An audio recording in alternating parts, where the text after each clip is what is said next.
જય શ્રી કૃષ્ણ. રાધે રાધે. મિત્રો, 18મા અધ્યાયની શરૂઆત થઈ ત્યારથી હું કહેતો આવ્યો છું કે 18મો અધ્યાય એટલે બચી ગયેલું, બાકી રહી ગયેલું, કહેવાનું અધૂરું રહી ગયેલું એની પૂર્ણતા છે. જો 17 અધ્યાયનું ગીતાના સ્વરૂપ બનાવીને મંદિર બનાવવામાં આવે ને તો 18મા અધ્યાયને એને મંદિર ઉપર રહેલું હિન્દુ તરીકે મૂકવું પડે, કળશ તરીકે મૂકવું પડે.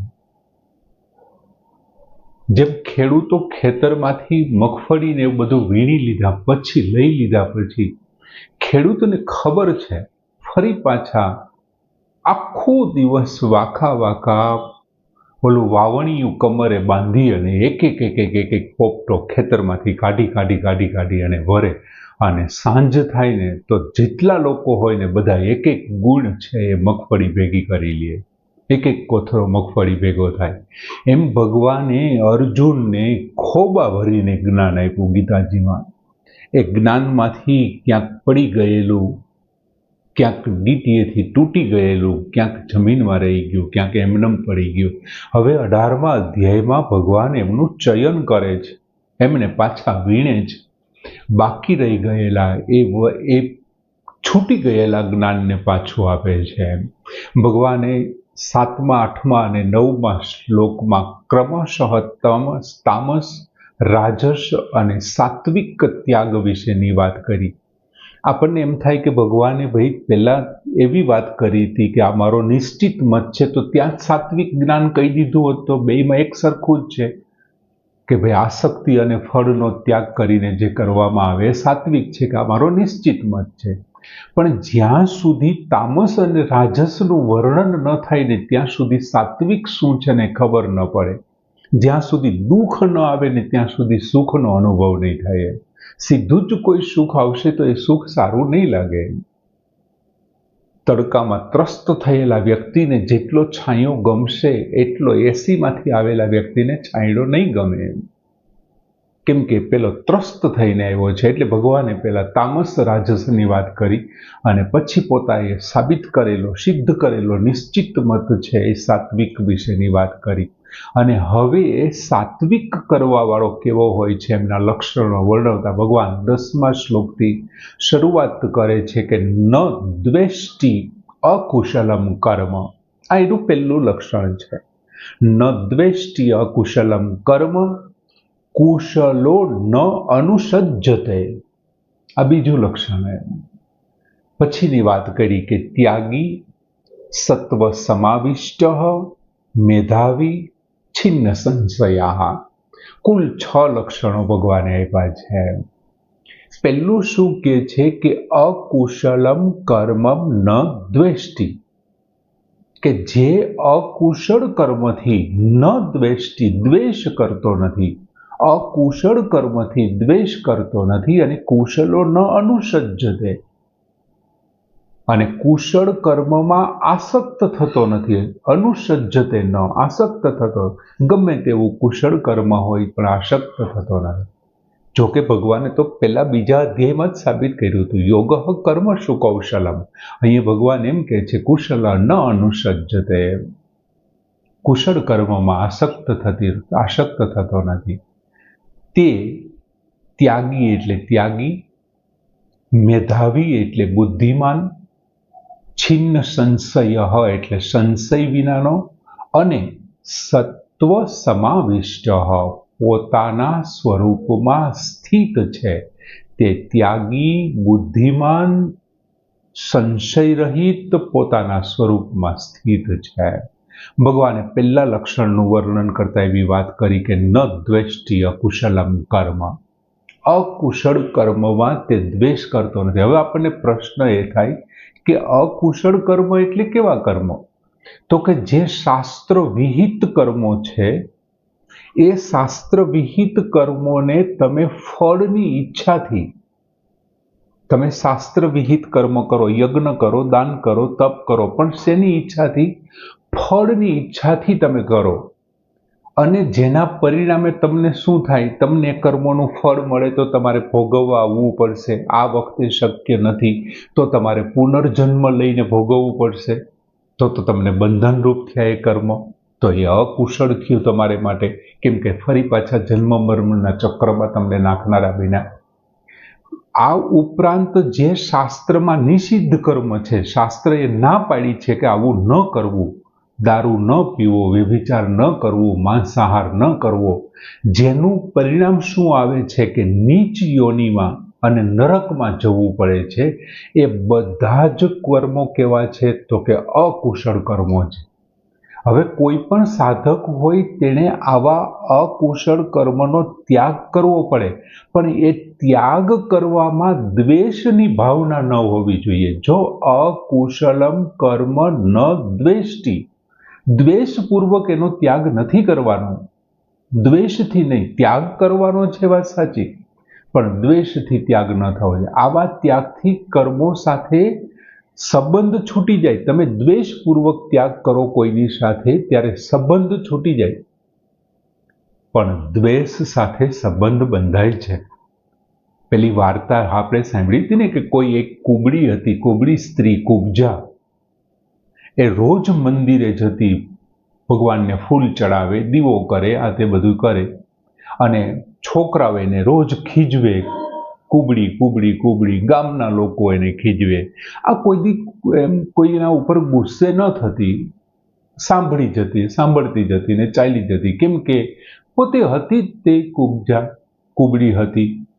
એક વખત ભગવાન એમની સેવા પૂજાથી પ્રસન્ન થાય છે. તું માગ, તું શું કરે, તું જો ધારે તો હું એક જ મિનિટમાં અત્યારે તને સ્વરૂપવાન બનાવી દઉં, તારું કુબજાપણું દૂર કરી દઉં. એમ તો કે ના ભગવાન, મારે નથી જોતું. ભગવાનમાં વિચારવા પડી ગયા. તો કે ના, મારું કુબજાપણું દૂર નથી કરવું. તો શું કરવું છે, તારે શું જોઈએ છે? તો કે મારા આખું ગામ છે ને બધાને કુબડા બનાવી દો. મારા આખા ગામના સ્ત્રી પુરુષ અને છોકરાઓને કુબડા બનાવી દો. એને ખબર પડે કુબડાનું કેવું દુઃખ છે. તમે ભગવાનના મંદિરે દીવો કરો, જાપ કરો, ફૂલ ચડાવો, પણ તમારા અંદરના મંદિરમાં જો દ્વેષ વર્યો હશે તો એ શું કામનું? એમ ભગવાન કે છે ન દ્વેષ્ટિ અકુશલમ કર્મ.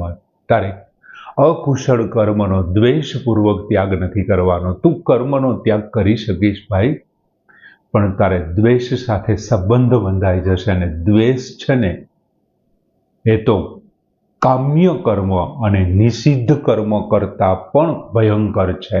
એમના કરતા પણ એ ખરાબ ફળ આપનારો છે દ્વેષ તો. માટે કોઈનો દ્વેષ ન કરો યાર.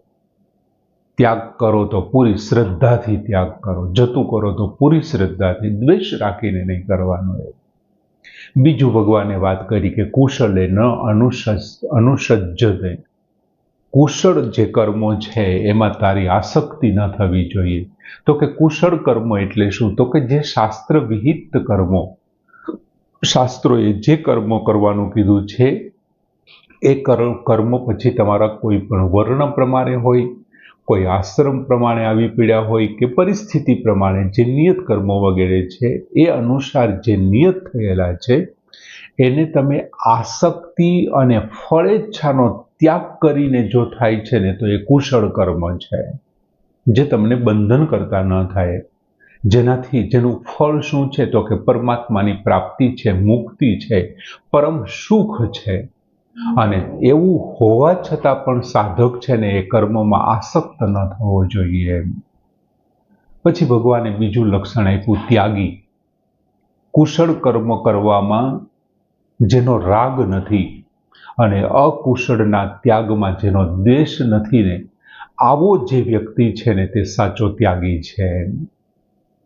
બીજું, ત્યાગ એ બધું ત્યારે સિદ્ધ થાય છે, તમે કોઈ ત્યાગ કરો છો એ ત્યારે સિદ્ધ થાય છે કે કર્મ કરવા કે કર્મ ન કરવામાં તમને કંઈ ફરક ન પડવો જોઈએ. તમે કર્મ કરો તો ભલે, ન કરો તો તમને જો કાંઈ ફેર ન પડે ને તો તમે ત્યાગી છો. અને જો તમે એવું થઈ જાઓ ને તો ભગવાને ત્રીજા અધ્યાયમાં શું કીધું હતું? તેને હું યોગારૂઢ કહું છું. એ યોગ ઉપર આરૂઢ છે, સવાર છે, યોગી થઈ જાય છે. કર્મ કરવા ન કરવાથી કંઈ ફેર ન પડતો હોય તે. પછી ભગવાને વાત કરી છે કે મેધાવી છે, જેના સઘળા કર્મો જે સાંગોપાંગ પાર ઉતારતો હોય, સાંગોપાંગ થાય, અને એમ છતાં સંકલ્પ વિકલ્પ અને કામનાઓથી જે રહિત હોય, બધા જ કર્મો સાંગોપાંગ થતા હોય અને સંકલ્પ અને કામનાઓથી રહિત હોય, જેણે પોતાના જ્ઞાનરૂપી અગ્નિથી બધા જ કર્મોને ભસ્મ કરી નાખ્યા હોય ને તેવા વ્યક્તિને જ્ઞાની લોકો, પંડિત લોકો પણ બુદ્ધિમાન ગણે છે, બુદ્ધિમાન કહે છે. અને જે કર્મોથી લેપાય નહીં ને તે બુદ્ધિમાન છે. ગમે તે કર્મ કરે પણ એનાથી લિપ્ત ન થાય એનું નામ બુદ્ધિમાન છે. ત્યાર પછીની વાત કરી છિન્ન સંશય. છિન્ન સંશય જે સંશય વિનાનો છે, શંકા વિનાનો, સંદેહ વિનાનો, તે ત્યાગી પુરુષમાં કોઈ સંદેહ હોતો જ નથી. કેમ કે તત્વમાં એ અભિન્ન ભાવે સ્થિર રહેવાથી એની બધી શંકાઓ દૂર થઈ ગઈ છે. જે મૂળ તત્વ છે એમાં એ અભિન્ન થઈ ગયો છે, તો પછી એને સંદેહ શેનો હોય, શંકા શેની હોય? શંકા કે સંદેહ છે એ અજ્ઞાનનું નિશાની છે. અને આને તો તત્વને જાણી લીધું છે, અધૂરા જ્ઞાન વાળાને સંદેહ થાય છે. આ તો તત્વમાં અભિન્ન છે એટલે સંદેહ રહિત હોય. અને ભગવાન છેલ્લે વાત કરે છે કે સત્વ સમાવિષ્ટ, પોતાના સ્વરૂપમાં જે સ્થિત હોય, આસક્તિ વગેરેના ત્યાગથી તેના પોતાના સ્વરૂપમાં અને પોતાનો જે ચિન્મયતા છે એમાં આપોઆપ એની સ્થિતિ થઈ જાય. ભગવાને બીજા અધ્યાયના 55મા શ્લોકમાં સ્થિત પ્રજ્ઞની શરૂઆત કરતી વખતે છેલ્લો એક લક્ષણ આપ્યું હતું કે આત્મન્યવાત્મના તુષ્ટ, પોતે પોતાની જાતમાં સંતુષ્ટ. એમાં એ પોતે પોતાના સ્વરૂપમાં સ્થિત થઈ જાય છે. ભગવાને બીજા અધ્યાયમાં એ વાત કરી હતી એમ. તેથી તેને સત્વ સમાવિષ્ટ કીધો છે. આ જ વાત ભગવાને 5મા અધ્યાયમાં પણ સમજાવી હતી કે તસ્માત બ્રહ્મણી તે સ્થિતિ, આ બ્રાહ્મણી સ્થિતિ છે. તેથી આ બ્રાહ્મણી સ્થિતિ છે. આવા પદોથી પરમાત્મામાં સ્થિતિ બતાવી છે. સરસ મજાના લક્ષણોની વાત કરી ભગવાને કે ન દ્વેષ્ટિ અકુશલમ કર્મ કુશલ ન અનુશસ્તે, ત્યાગી સત્વ સમાવિષ્ટ મેધાવી છિન્ન સંશય. પૂર્ણ કરીએ. જય શ્રી કૃષ્ણ.